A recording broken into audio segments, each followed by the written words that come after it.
Je ne pense pas qu'il y a une coïncidence ou un hasard. C'est parce qu'aujourd'hui, je voulais vous parler d'un sujet qui rapproche beaucoup, le thème que je vais utiliser, rapproche beaucoup l'étude de ce matin. Et vous pouvez l'afficher. Je parle de pharisaïsme. Tandis qu'on parlait beaucoup de pharisiens. Je ne sais pas si j'ai fait une erreur de frappe, le pharisaïsme ou... Bon. Vous pouvez me pardonner pour...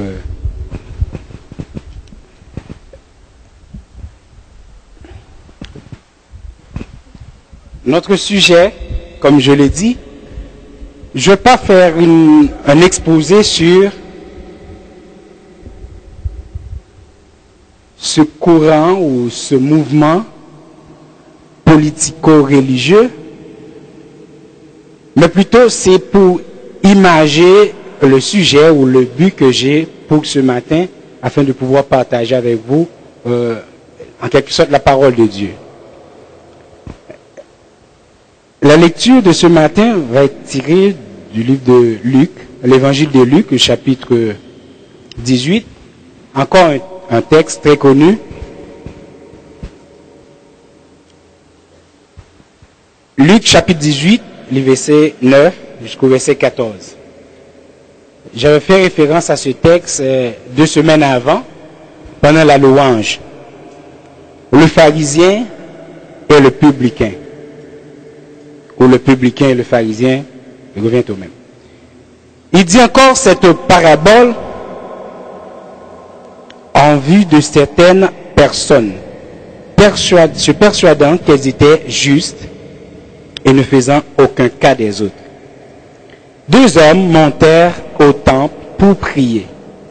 L'un était pharisien, l'autre publicain.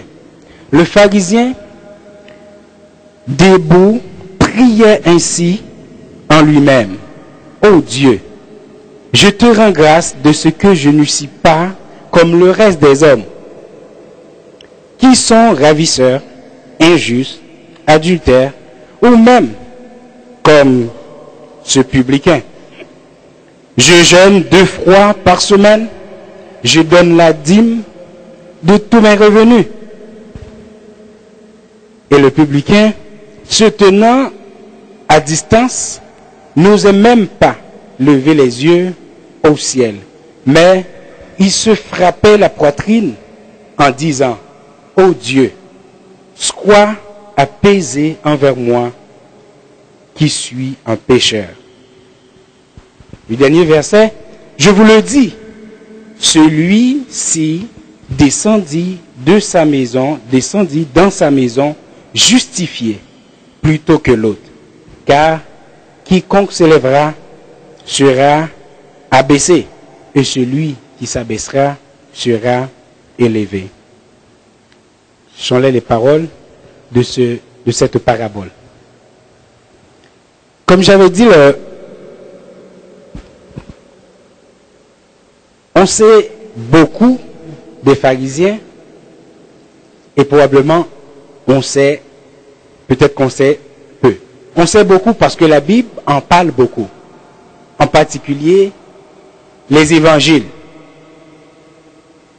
On retient probablement que les pharisiens sont des hypocrites, comme on l'a entendu ce matin, des sépulcres blanchis.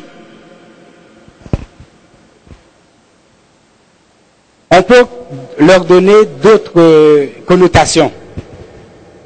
Mais d'où viennent-ils? Qui sont les pharisiens ou ce mouvement qu'on appelle le pharisaïsme?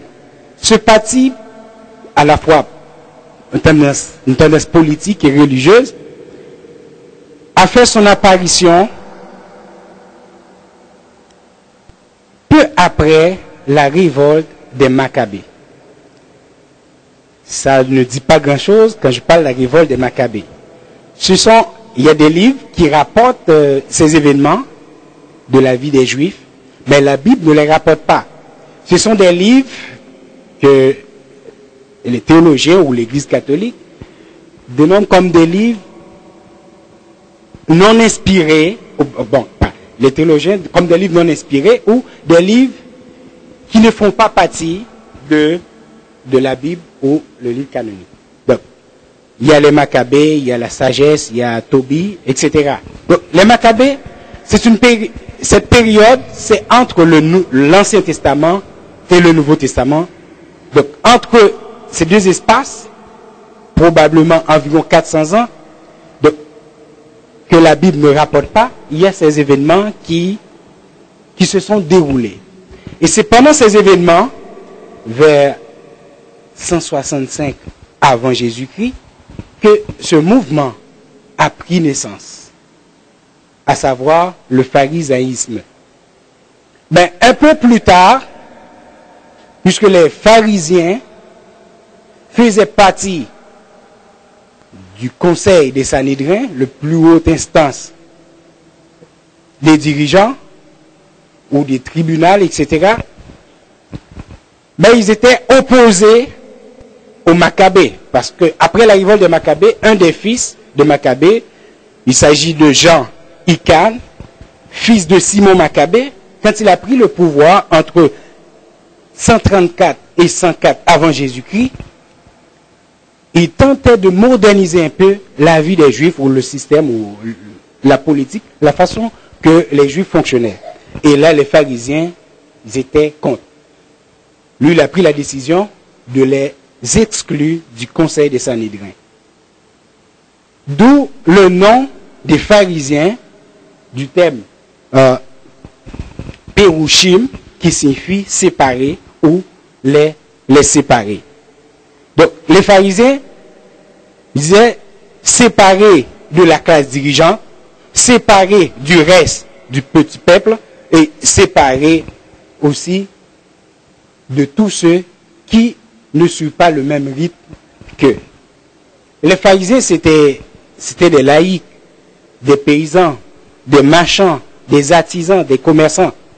Donc, ils faisaient ensemble, ou se mettent ensemble, pour essayer de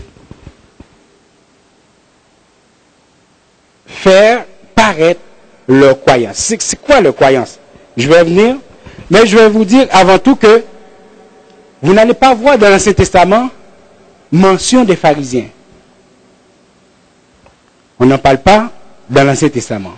C'est-à-dire que Flavie Joseph a cité le nom pharisien pour la première fois environ 150 avant Jésus-Christ. Ben, on va rencontrer ce nom directement dans le Nouveau Testament à partir des évangiles. Et à l'époque de Jésus, ils étaient assez influents. Ils étaient environ 6000, les pharisiens. Et dans cette communauté, les Juifs, il n'y avait pas seulement les pharisiens, il y avait les sadducéens, les zélotes, il y avait les scribes. C'est tous des groupes de gens. Mais finalement, les pharisiens étaient considérés comme une sorte de secte. Mais leur but était d'appliquer la loi dans la vie de chaque jour, mais dans les moindres détails. Ils étaient très traditionnalistes parce qu'ils s'attachaient beaucoup à la loi. Ils s'appuyaient tout leur dire ou toute leur pratique à la loi. Avant tout, on peut dire que le pharisaïsme peut se définir comme un mouvement de stricte observance religieuse, très traditionnaliste. Imaginez la réaction d'un pharisien voyant que les disciples de Jésus ont pris leur pain sans se laver les mains. Et ils ont été voir Jésus pour dire, tes disciples ont désobéi à la loi parce qu'ils ne se sont pas lavé les mains avant de prendre leur pain, selon Matthieu chapitre 15, le verset 3. Et à leur réponse, Jésus dit, ben, vous, alors, à savoir les pharisiens, ils préfèrent observer ou bien faire place, prioriser leur tradition au détriment de la loi, au détriment de la volonté de Dieu, des commandements de Dieu. Et c'est ce qu'on disait ce matin. au lieu de s'accentuer sur ce qui fait vraiment le fond, mais il s'accentue sur les détails, les traditions.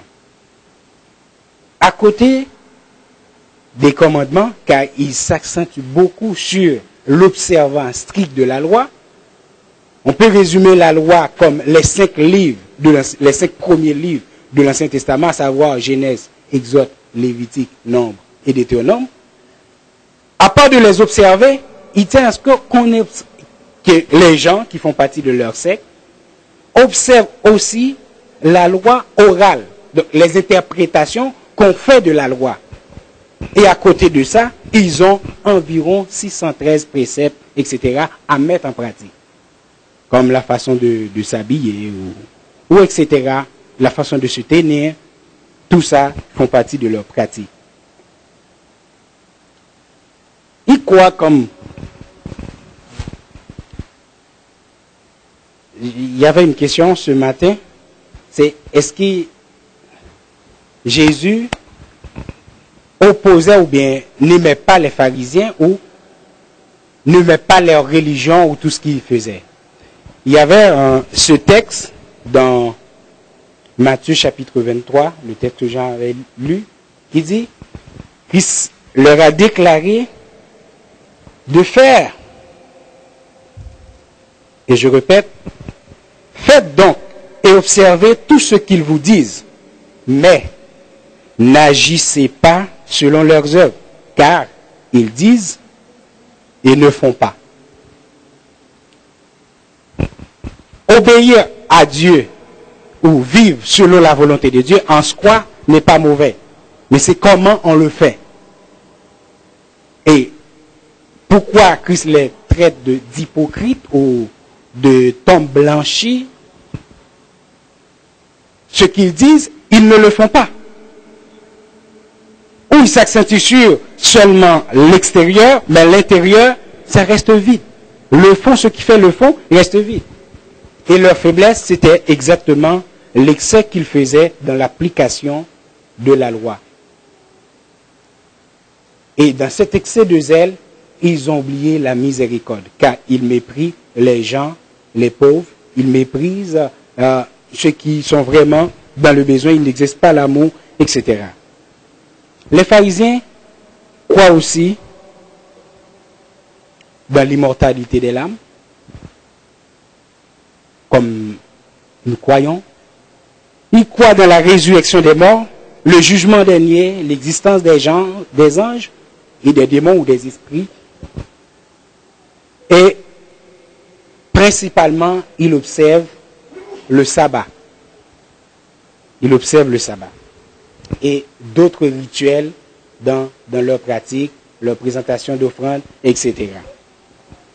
Mais c'est juste pour faire un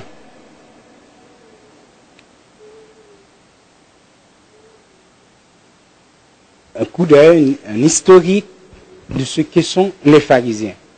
Mais le but de ce matin n'est pas vraiment de vous parler des pharisiens, mais de tirer de leur comportement, de leur attitude, des leçons qui peuvent nous utiles. Premièrement, regardons comment ils se voient eux-mêmes, les pharisiens. Et observons avec cette image